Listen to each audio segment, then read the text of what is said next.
Ladies and gentlemen, this is your new Xbox 360. The essence of the PlayStation DNA is real change, and the consumers are ready.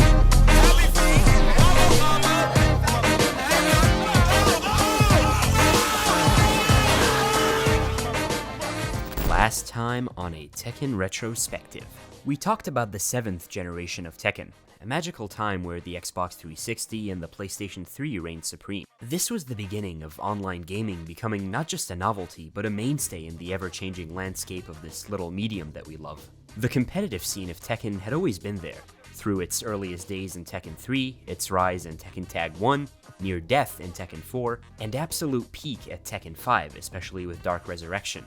But with the new Dark Resurrection Online, 6, and Tag 2, online play and ranked battles were becoming more prevalent. Somewhere around the early 2010s, the concept of pay-to-win was introduced to games, where if you wanted strong gear, weapons, or stats, you would either have to grind out the game for hours on end constantly, or if you wanted to take a shortcut, you could just slide your credit card info in. Which is what you should do right now. By paying real money, you get these items or stats without ever having to grind and tire yourself out. Tekken, or fighting games in general, seemed immune to this business model. I mean, besides things like imbalance, it seemed impossible to win fairly in a fighting game with anything other than raw skill. Right? Right? Well, that's where you're wrong. Somehow, someway in 2013, they managed to do it. So let's talk about it. But first, pause. Hey, it's been a long time since I stopped to just kinda talk to you guys instead of talking about games. I wanted to take a moment and talk about the channel and where we'll be heading with future videos. So yeah, the Tekken videos will go on, because my Expedition 33 video flopped. Just kidding. Tekken has somewhat become the heart and soul of this channel, and as much as I love doing Tekken videos, there does come a point where I want to talk about other games as well, like Expedition 33. To tell you the truth, my channel was just kind of going nowhere for the better part of 2024. It was really only this year where I saw it take off a little with the new Tekken videos, and I'm beyond grateful for that. To see new comments every day, people sharing their own stories with these games, resonating with my own, it's really beautiful. So thank you guys so much for that. But there will come a point where there is no more Tekken to talk about. I mean, past Revolution, there's only 2 videos left, Tekken 7 and 8. What am I gonna talk about beyond that? Tekken Blood Vengeance? With Tekken Revolution being a kind of filler game and this being a filler video, I wanted to take the opportunity to, for once, talk to my viewers. I really appreciate the love on the Tekken videos, and I really hope you guys stay tuned for future videos as well. I might cover games like Silent Hill F or one of the Final Fantasy titles.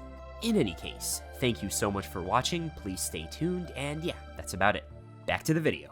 When Namco unexpectedly came out with Tekken Tag Tournament 2 in 2011, it was met with a thunderous round of boos. The game was like the second coming of Tekken 4 with how badly it flopped, in the end selling only 1.5 million copies. Which sounds like a lot, but then you realize games like Tekken 3 and Tekken 5 had sold over 8 million. The cost of making the game was not even close to being recouped, and bit by bit, it started to die down. Namco started working on the next proper installment pretty early on, hoping they could deliver it soon. But in the meantime, they needed something to keep players occupied. Enter the era of not only pay-to-win, but free-to-play games. A concept that sounded absolutely crazy just a few short years before the early 2010s. I mean, it had been a business model since way back in the late 90s and early 2000s, but it was not popular in the slightest. So Namco thought, what the hell, why not tap into that market with minimal effort until we get Tekken 7 ready? And that's when Tekken Revolution was revealed. It didn't take them long to make, after all it was mainly just Tag Tournament 2 with a slight color tweak. And on June 11th, 2013, it was released as a free-to-play PS3 exclusive title. It had no physical release, no nothing, you just downloaded it on the PS Store and bam, you're good to go.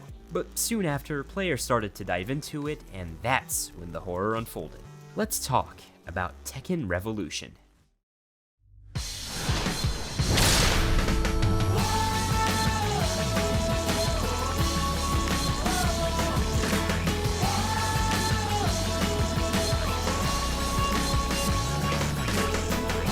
The ultimate battle awaits.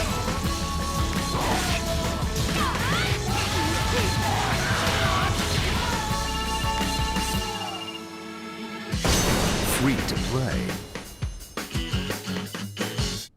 後で泣いても知らんで。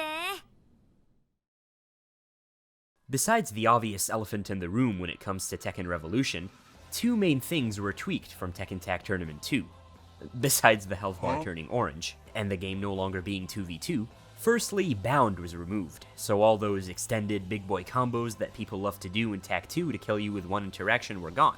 But at what cost? Well, we saw the introduction of special arts, and oh my god. Are you kidding me? Say what you will about Tekken 8, this may very well be the worst mechanic in the history of Tekken. Dude, this isn't Dark Souls. Why do moves have iframes? Yes, special arts are pre-existing moves that characters had back in Tag 2, the only difference being, now they're accompanied by this funny little visual effect. And, yeah, you got invincibility frames. No matter what your opponent throws at you, if you time it right, and believe me, it is not hard to time, you will fully dodge and punish them. Remember how Tekken 6 introduced some RPG elements into its scenario campaign mode? That was pretty cool. It was weird, bold, it was such an unseen direction to take the series in, and it was harmless. It's not like you could put these stats into a normal online game of Tekken, right? Yeah, so they just threw in a fucking triple whammy with 3 stats: power, endurance, and vigor. Power, of course, giving your attacks more damage, endurance more health, and vigor just makes sure your special arts are even more fucking stronger somehow. I don't get it, it was dog shit! And of course, these stats applied in actual online matches, so if you are a new player who just downloaded the game for fun, you could get absolutely demolished by someone who had their power maxed out. You'd be doing a normal combo for 30% while they'd sneeze on you and take half your health bar. And it didn't stop there. You could either grind forever to earn points, or you could pay real money for premium coins and red drink stat resets to min-max your character instantly. Not to mention, you also had to buy characters with points you earn from winning. Look at how many characters are locked. Look how many points it takes to unlock Jin, my main! Besides all this stuff, you had one new limited time special mode, Mokujin Rush. Basically an entire run where you fight Mokujins for extra points, coins, and tickets. This was also the first appearance of Tetsujin since Tekken Tag 1 and the debut of Kenjin, a gold variant of our favorite training dummy. Basically, it was Tekken Revolution's version of a grind event, a little wooden money printer to keep players coming back between updates. But that's not all, because on a blisteringly hot July of 2013 morning, our boss man himself, Harada, decided to post a little character poll. Yes, a Facebook poll was gonna decide the next addition to the game. Imagine that in Tekken 8. So, either way, the poll included 10 different characters.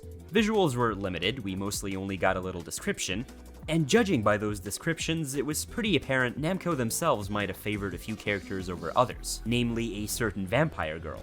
Up first, we had the sexy female Tekken Force character, which originally had been planned for Tekken 5, but scrapped because her clothing was deemed too revealing and they were scared that it was gonna push the age rating up. The martial arts she was gonna use was not exactly decided on, but Silat and Tekken were some of the ones mentioned.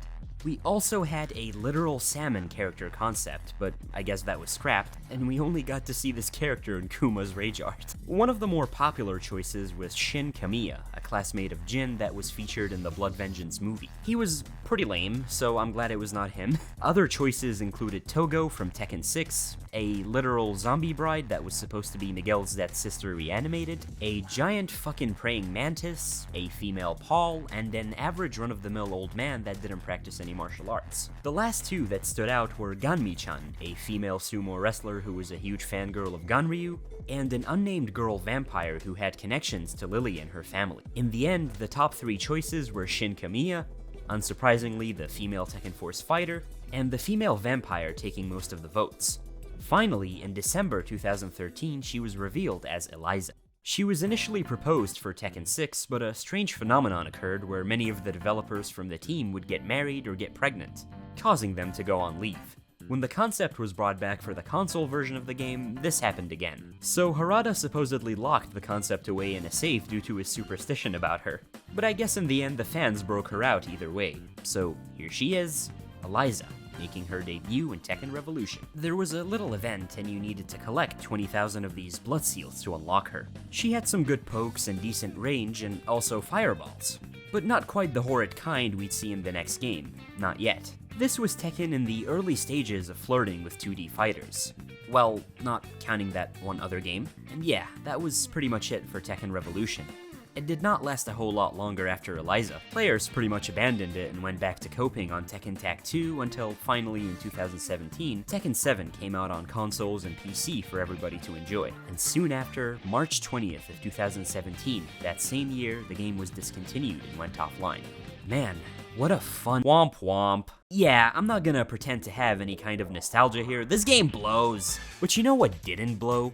The soundtrack. While most of the game used whatever was in Tag Tournament 2, like the stages and character models, the soundtracks were actually brand new, and as always, they did not miss even for a game like this.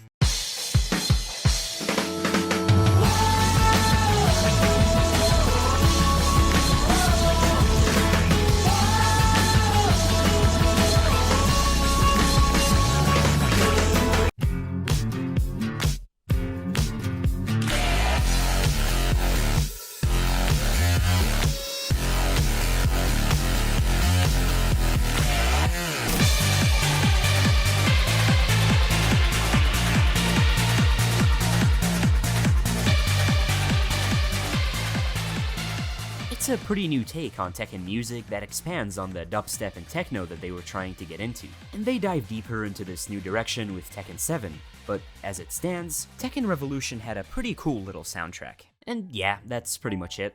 No lore recap, no childhood memories section, cause I didn't get to play this game much back then. I had an Xbox 360 and I didn't have access to it, and I'm almost glad. But yeah, I hope you enjoyed, as this is the shortest video I've put out in quite a minute. I wanted to take this chance since this is a filler game and talk to you guys. Thanks for sticking by. I really can't say thank you enough for the growth of the channel over this past year, and I'd love to see you there for my other videos as well.